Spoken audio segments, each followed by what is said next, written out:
बेटा तो ये सवाल देखो, सवाल कहता है कि दो पार्टिकल्स हैं ए और बी और इनके बीच में एक म्यूचुअल रिपल्शन काम करता है, पर कंडीशन ये है कि ये म्यूचुअल रिपल्शन तभी काम करेगा जब दोनों पार्टिकल्स के बीच का सेपरेशन 1 मीटर या उससे कम होगा। यदि ये 1 मीटर से ज्यादा दूरी पे है तो इन पे कोई फोर्स काम नहीं करता, इन्हें आइसोलेटेड पार्टिकल्स की तरह ट्रीट किया जा सकता है। अब कंडीशन ये कह रही है कि जब रिपल्शन काम करता है तो ए का एक्सेलरेशन 6 मीटर पर सेकंड स्क्वायर बनता है और 2 और बी का एक्सेलरेशन जो है वो 2 मीटर पर सेकंड स्क्वायर बनता है। जब ये 1 मीटर से अंदर आ जाते हैं और इन पे म्यूचुअल रिपल्शन काम करता है तब क्या एक्सेलरेशन 6 और 2 है। अब कह रहा है कि एक एक्सपेरिमेंट किया गया जिसमें इन पार्टिकल्स में ए को फिलहाल स्टेशनरी रखा गया और बी को ज्यादा दूरी के साथ, ज्यादा दूरी 1 मीटर से ज्यादा दूरी के साथ 2 मीटर पर सेकंड की इनिशियल स्पीड देके ए की ओर फेंक दिया गया। ऐसे सवाल में ए को बी हेड ऑन रीच करने की कोशिश करता है। अब इस सवाल में 3 चीजें पूछी गई हैं। पार्ट ए कह रहा है कि mass of A and mass of B का रेशियो बताएं। पार्ट बी कह रहा है कि ए और बी के बीच का मिनिमम डिस्टेंस क्या होगा सबसीक्वेंट मोशन के दौरान। और पार्ट सी कह रहा है कि दोनों पार्टिकल्स की फाइनल स्पीड कितनी होगी जब ये फाइनली एक दूसरे से इंडिपेंडेंट मोशन करने लग जाएंगे तो, है ना, यानी इनके बीच में म्यूचुअल रिपल्शन लगना बंद हो जाएगा तो। बहुत बढ़िया सवाल। पार्ट ए को देखते हैं। कह रहा है कि देखो, अब मैं इसको इस तरह से ट्रीट करता हूं कि मान लो ए ये है ना, और ए के पास जो है मास है m1 और ए का इनिशियल स्पीड है 0। बी इससे मान लो 1 मीटर दूरी तक आ गया है और अब अंदर की तरफ आना शुरू करता है। कितने स्पीड के साथ? 2 मीटर पर सेकंड के साथ। और मास ऑफ बी मान लो mb। ठीक है, अब 1 मीटर जो दूरी पे आ चुके हैं तो इनके बीच में रिपल्शन लगना शुरू हो जाएगा अब, क्योंकि अगले मोमेंट पे बी 1 मीटर से अंदर एंटर कर जाएगा। ऐसे में ए पर आएगा बाहर की तरफ एक्सेलरेशन 6 का और बी पर आएगा पीछे की तरफ एक्सेलरेशन 2 का। ठीक, मैं इस केस को रिलेटिव मोशन की हेल्प से सॉल्व करना पसंद करूंगा। मैं ए जो कि रेस्ट पे है इनिशियली उसके फ्रेम में चला जाऊंगा। अगर मैं ए के फ्रेम में चला गया तो इनिशियल स्पीड मुझे जो दिखी बी की वो तो 2 मीटर्स पर सेकंड ही दिखी। ऐसा इसलिए क्योंकि ए के पास इनिशियली कोई स्पीड ही नहीं है। पर मुझे जो बी का एक्सेलरेशन दिखा पीछे की तरफ 2, वो पीछे की तरफ 2 ना होके पीछे की तरफ 2 और ए अपना एक्सेलरेशन उल्टा करके ऐड कर देता है रिलेटिव के केस में, तो पीछे की तरफ 6, यानी मुझे रिलेटिव एक्सेलरेशन की वैल्यू 6 और 2 मिला के 8 मीटर पर सेकंड स्क्वायर दिखी बी के ऊपर। ठीक, अब ए जो है, क्योंकि मैं ए के रिस्पेक्ट में ही देख रहा था या ए के फ्रेम में ही देख रहा था, तो ए आ जाएगा रेस्ट पे। ए रेस्ट पे आ गया और बी अंदर की तरफ आया आया आया आया और फिर डी एक्सेलरेशन की वजह से 8 मीटर पर सेकंड स्क्वायर का बाहर डी एक्सेलरेशन था ना, तो कहीं तो रुका और रुक के वापस से रिलेटिव मोशन करते हुए बाहर चला गया ऐसा। ठीक, और फिर वो बी से दूर चला गया। तो ए के फ्रेम में क्या हुआ है कि बी उसको अप्रोच करने की कोशिश किया है, कहीं तो रुका है और फिर रिटर्न लेके वो बाहर दूर चला गया है। ठीक है, अब क्या कह रहा है कि ऐसे केस में, अच्छा, मास ऑफ ए और मास ऑफ बी का रेशियो बताओ। ये बड़ा आसान है। देखो, म्यूचुअल फोर्स लग रहा था तो फोर्स बराबर लग रहा होगा। पार्ट ए सॉल्व कर लेते हैं पहले, उसके बाद इस रिलेटिव पिक्चर पे वापस आते हैं। म्यूचुअल फोर्स लग रहा था तो फोर्स बराबर लग रहा होगा, तो यही फोर्स जो है वो m1a1 रहा होगा और सेम फोर्स का मैग्नीट्यूड m2a2 रहा होगा। तो असल में जो m1 बाई m2 का रेशियो है वो a2 बाई a1 है। a2 by a1 is basically 2 by 6 which is 1 by 3. तो m1 is equal to m2 by 3. This is the relation between the mass of A and mass of B. m1 is equal to m2 by 3. पर इस picture से आगे अब वो relative picture पे वापस बात करते हैं, इसके बारे में थोड़ा चर्चा बंद करते हैं। ठीक, रिलेटिव पिक्चर पे वापस आ जाओ।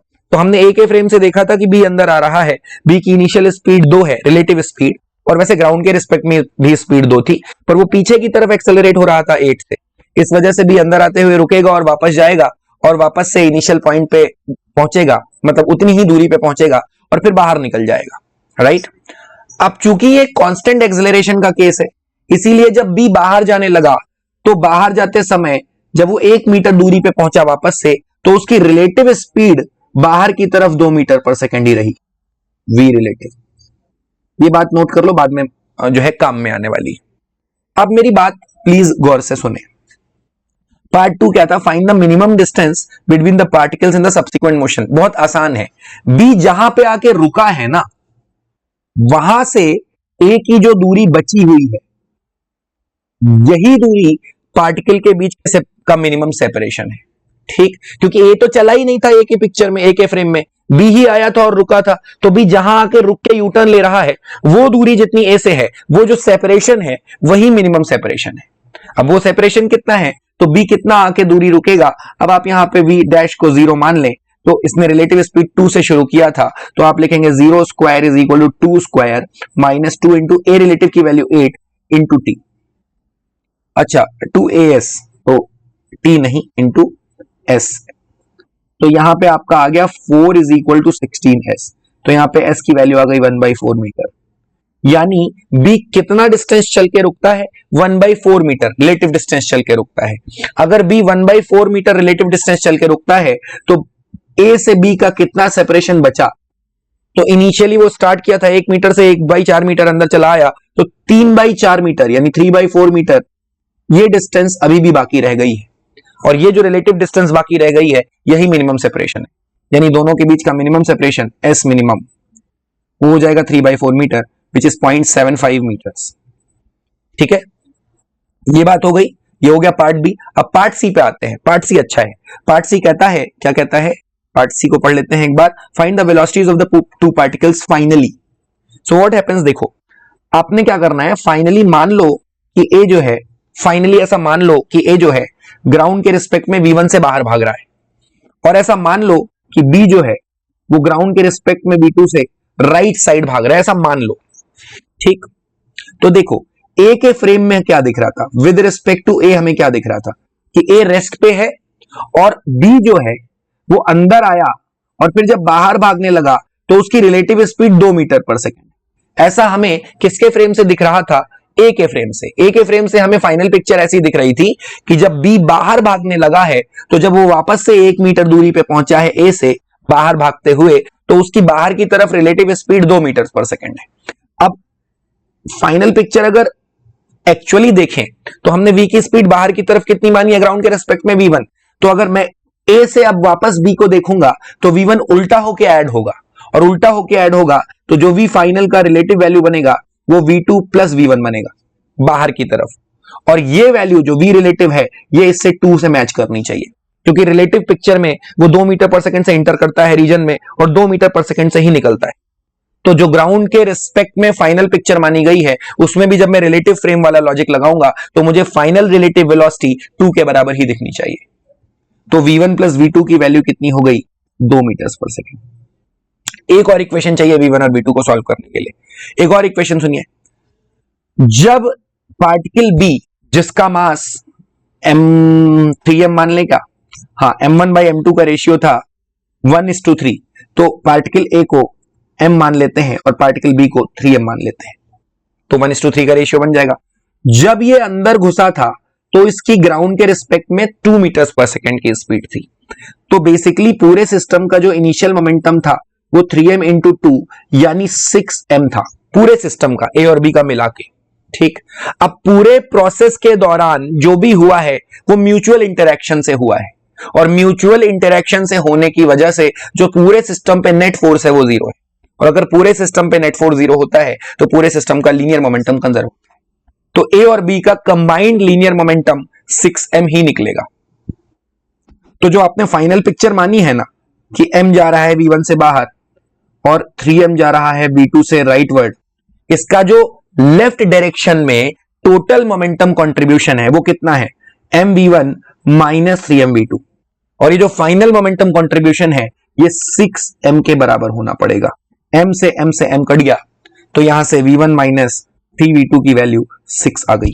अब आपने ही पढ़ा है, क्या पढ़ा है आपने कि भाई v1 प्लस v2 की वैल्यू तो 2 है, तो अगर v1 प्लस v2 की वैल्यू 2 है तो आप क्या करें, इक्वेशन 1 में या इक्वेशन 2 में इक्वेशन 1 घटा दे, 1 में 2 घटा दे, नीचे वाले में से ऊपर वाला घटाओगे तो V2 minus minus 3V2 becomes 4V2 is equal to 2 minus 6, 2 minus 6 becomes minus 4, V2 becomes minus 1।